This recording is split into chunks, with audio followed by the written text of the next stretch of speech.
Olá, pessoal! Sejam bem-vindos a mais um episódio. Esse é um dos 4 episódios produzidos dentro do nosso projeto EFOP e hoje a gente vai gravar o episódio do inglês para crianças. A nossa ideia hoje é conversar, entender como esse ensino chegou às escolas, como acontece hoje, quais avanços e quais desafios ainda a gente precisa enfrentar, né, nessa questão. Para conversar com a gente hoje, a gente recebeu o Felipe Santos dos Reis, que vai compartilhar um pouco da experiência com o inglês de ensino para crianças. Seja muito bem-vindo, Felipe. Olá, Júlia. Agradeço demais o convite. Gostaria de agradecer à equipe do EFOP por esta oportunidade de discutir algo que está cada vez mais presente na nossa realidade e que precisa sempre estar sendo discutida, está sendo aprimorada. Para começar, você pode se apresentar um pouquinho, falar da sua formação, onde é que você atua e qual que é a sua relação com o ensino de inglês para as crianças? Ok, meu nome é Felipe, eu nasci em Recife, Pernambuco, mas minha graduação foi na UFCG e meu mestrado também em linguagem e ensino. Eu vim para João Pessoa, para o município de João Pessoa, em 2015, onde comecei atuando na Escola Quilombola Antônia do Socorro, e depois, em 2019, fui para a Escola Hugo Moura. E em 2023, eu assumi a coordenação diária de língua inglesa na DGEF, que é a Diretoria de Ensino, Gestão e Escola de Formação, na Secretaria de Educação e Cultura da Prefeitura do município de João Pessoa. Pronto, perfeito. Para a gente situar melhor para quem está ouvindo, eu queria começar entendendo um pouco o contexto da sua escola, né, atual. Como é que o ensino de inglês chegou aos anos iniciais da sua escola? Olha, o ensino de inglês nos anos iniciais da nossa rede, em João Pessoa, né, é fruto de uma construção coletiva e inédita. Em 2021, com a criação da coordenação diária e, consequentemente, com a criação da coordenação de língua inglesa dentro da DGEF, começou uma discussão acerca da ampliação do componente para os anos iniciais, ou seja, do primeiro ao quinto ano. Então, isso não foi algo que simplesmente aconteceu.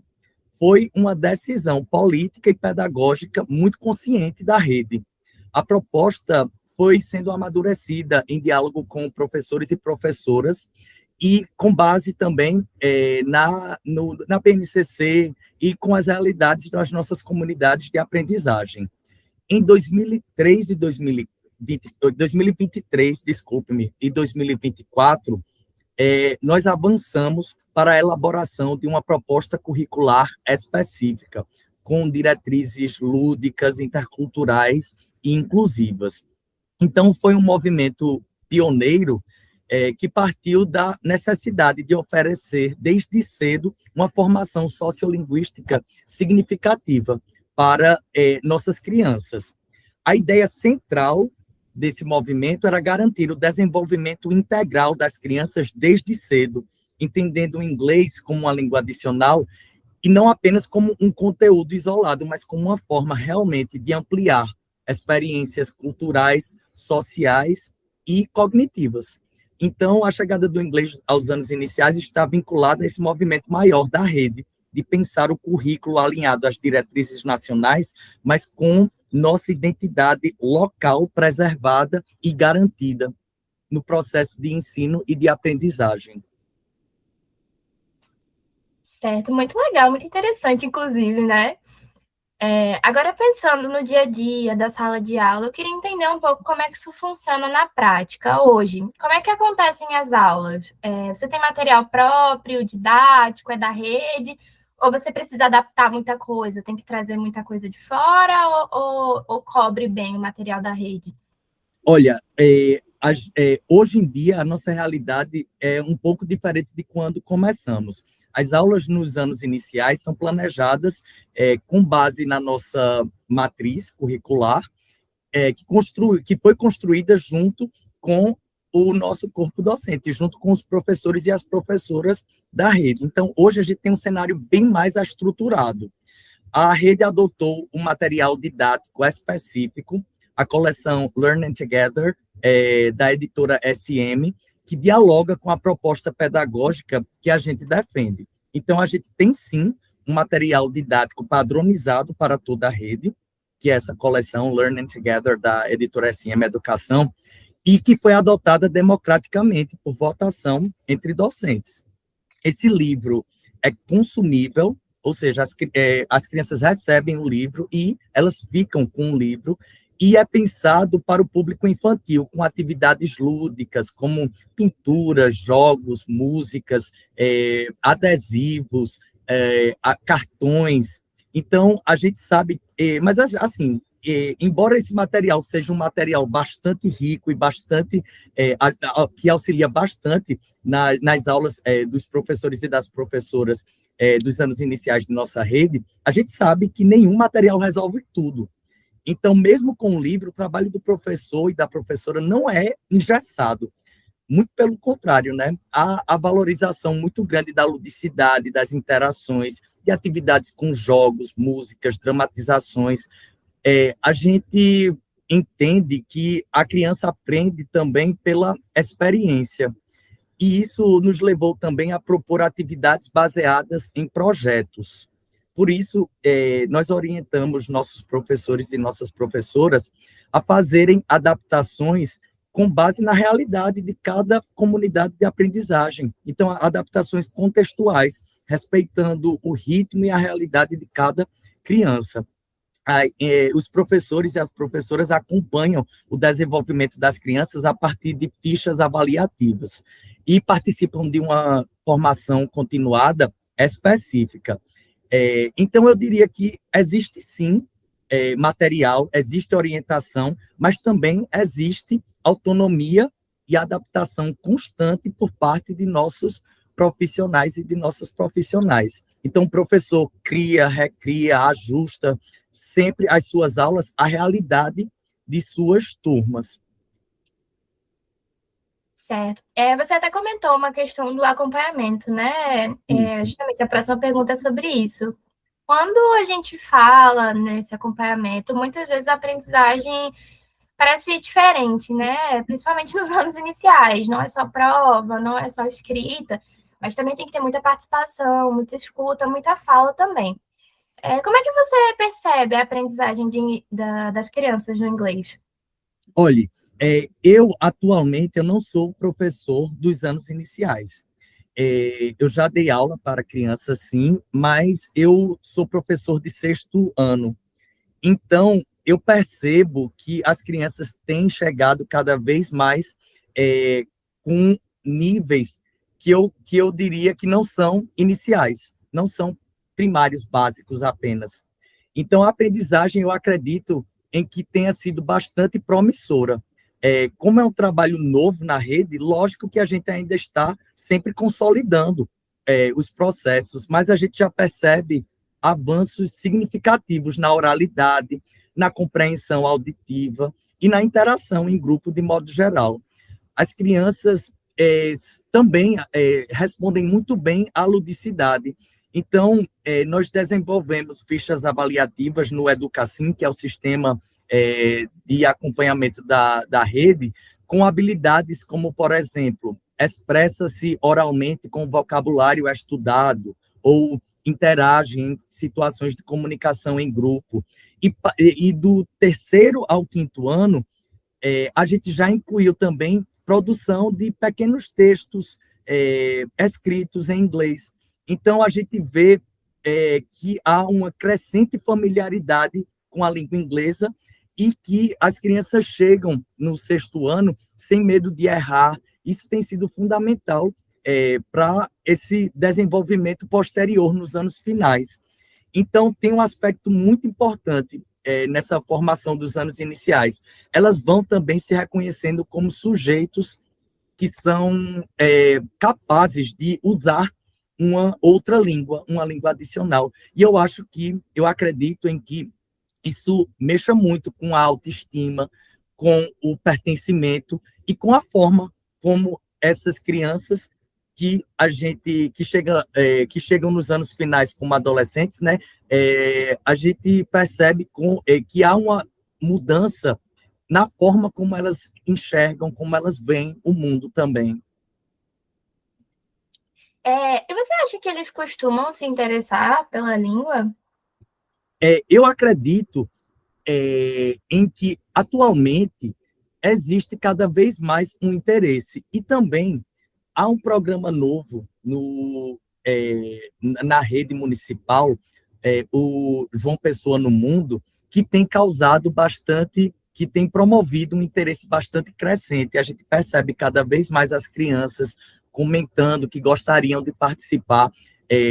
Recentemente, há poucas semanas, nós recebemos o grupo que foi para o Reino Unido passar 3 semanas lá fazendo um curso de verão, e agora mais 44 crianças e 8 professores estão no Canadá, participando de um intercâmbio com famílias anfitriãs. Então, esse movimento todo da rede, e também a questão do acesso às novas tecnologias, às tecnologias digitais, com o uso do inglês cada vez mais disseminado na internet, isso vem promovendo cada vez mais o interesse das crianças pela aprendizagem do inglês. Então, eu acredito em que sim, em que há um interesse genuíno de crianças em aprender a língua inglesa. Muito legal, muito interessante, né? Pensando agora na sua trajetória, eu queria que você comparasse um pouco o começo com o momento atual. O que mudou desde que você começou a ensinar inglês para as crianças? Quais que foram os maiores avanços que você percebeu, assim? Eu diria que o maior avanço na nossa rede, eu vou falar da nossa rede especificamente, que é o meu lugar, né? Onde eu estou. Eu acredito em que o maior avanço foi sair de um lugar de inexistência para um lugar de política estruturada. Antes, simplesmente não havia um componente nos anos iniciais. E hoje a gente tem currículo próprio, a gente tem formação continuada, a gente tem material didático consumível, a gente tem instrumentos de avaliação, acompanhamento pedagógico. Então, eu acredito em que houve mudanças significativas. E a gente percebe, quem é professor, isso é algo comentado também, quem é professor dos anos finais, percebe que as crianças têm chegado com a base. Elas não chegam mais com conhecimentos escassos e aleatórios acerca do inglês. E eu acredito também em que outro avanço significativo foi essa questão da construção coletiva. Nada foi simplesmente imposto, caiu do céu e chegou do nada.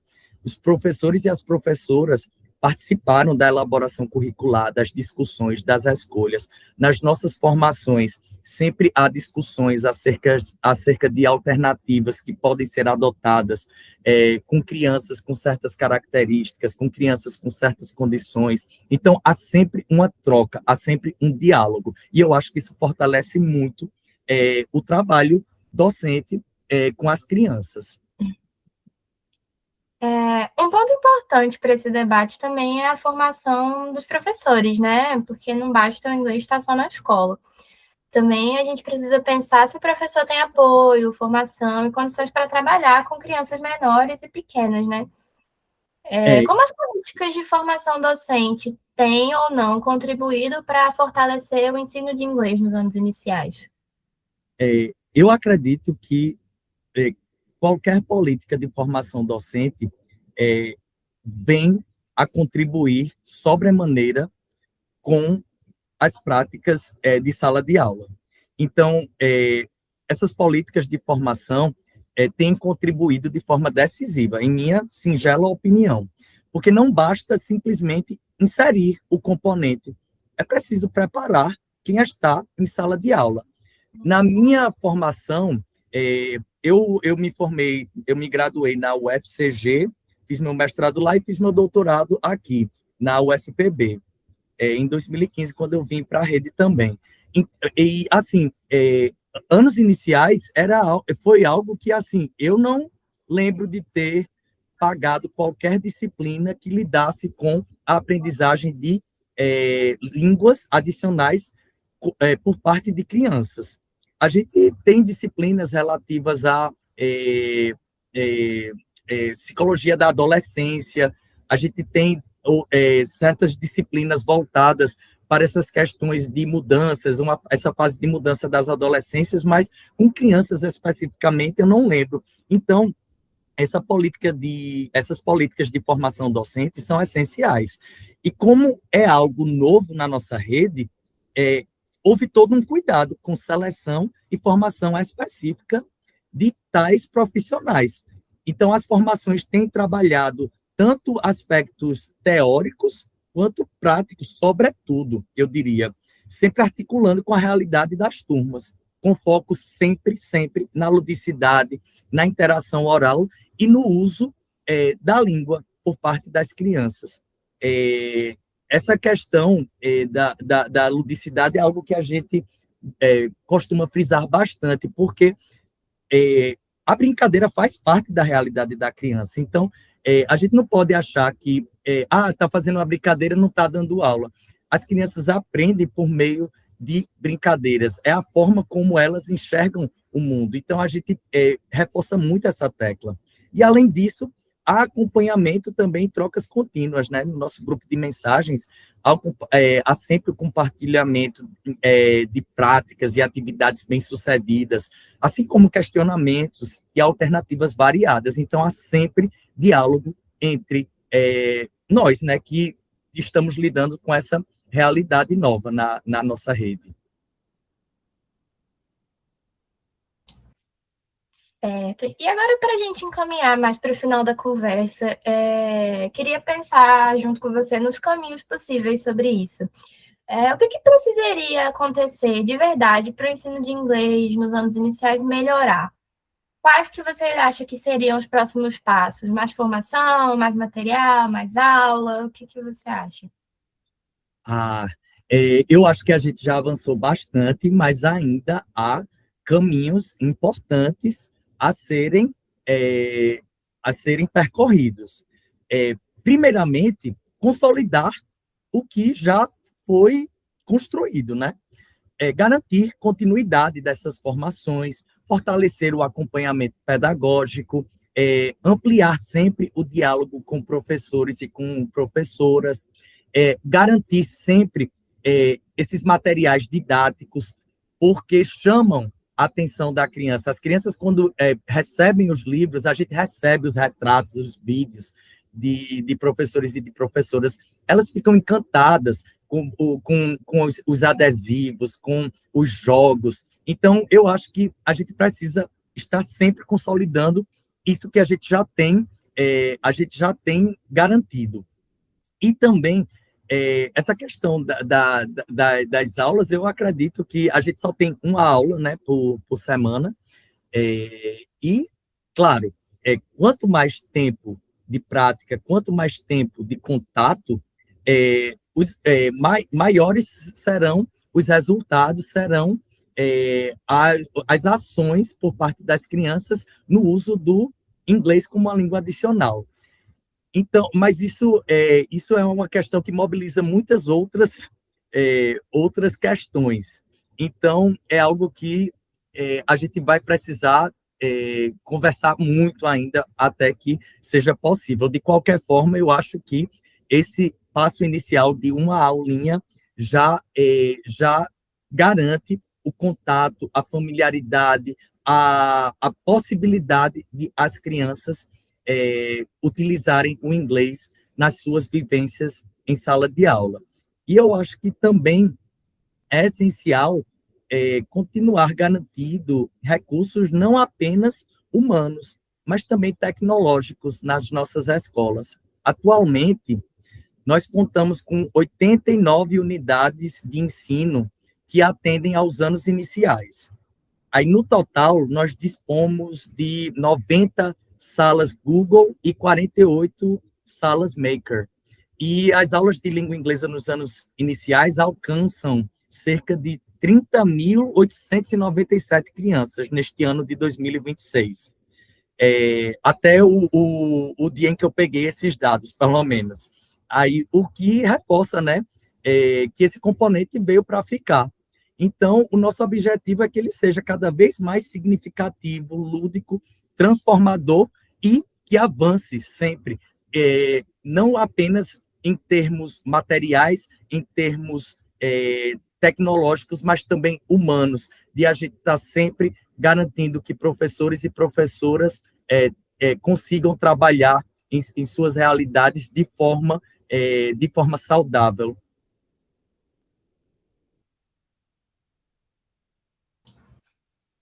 Certo. E se você acha que se você pudesse apontar uma prioridade em relação a isso, o que você acha que seria? Uma prioridade em relação aos passos a serem tomados? Isso.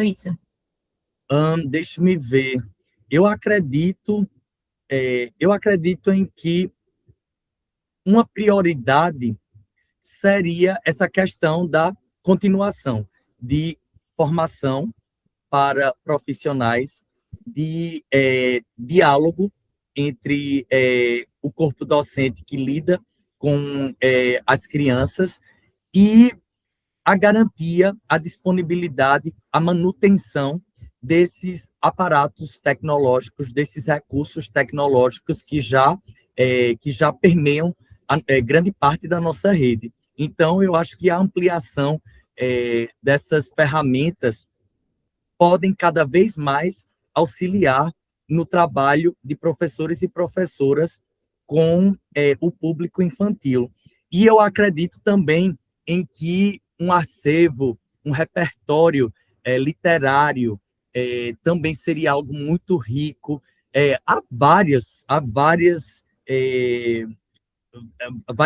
Eu acredito em que há vários passos a serem tomados e isso precisa ser bastante dialogado. Eu acho que isso precisa ser como aconteceu com a matriz, como aconteceu com o currículo, né? Isso precisa ser dialogado, isso precisa ser compartilhado com os professores e com as professoras, a fim de que possamos, de forma coletiva, decidir o que nós precisamos nesse momento. Certo. Muito obrigada, Felipe, pela conversa e por compartilhar a experiência com a gente, né? Acho que esse episódio ajuda a mostrar que o ensino de inglês para crianças envolve muito mais do que vocabulário ou atividades soltas, né? Também precisa de formação docente, políticas públicas e materiais adequados, e principalmente por uma compreensão mais ampla do papel da língua na educação básica. Então, obrigada, Exatamente. Felipe. Eu agradeço demais a oportunidade de ter participado dessa conversa tão importante e eu acho que você está certíssima. A gente precisa cada vez mais, como a gente já tem percebido na nossa rede, a gente precisa superar visões de língua, de ensino de língua, que já não condizem mais com a nossa realidade. O inglês como uma língua global, o inglês falado por quase 1,5 bilhão de pessoas no planeta, exige que nós tomemos comportamentos, atitudes diferentes em nossas salas de aulas, em nossas comunidades de aprendizagem. E para quem nos ouviu até aqui, esse foi o nosso segundo episódio dentro do EFOP Connects, do projeto Inglês com Crianças. Esperamos que a conversa contribua para reflexões da comunidade acadêmica e para o fortalecimento desse campo.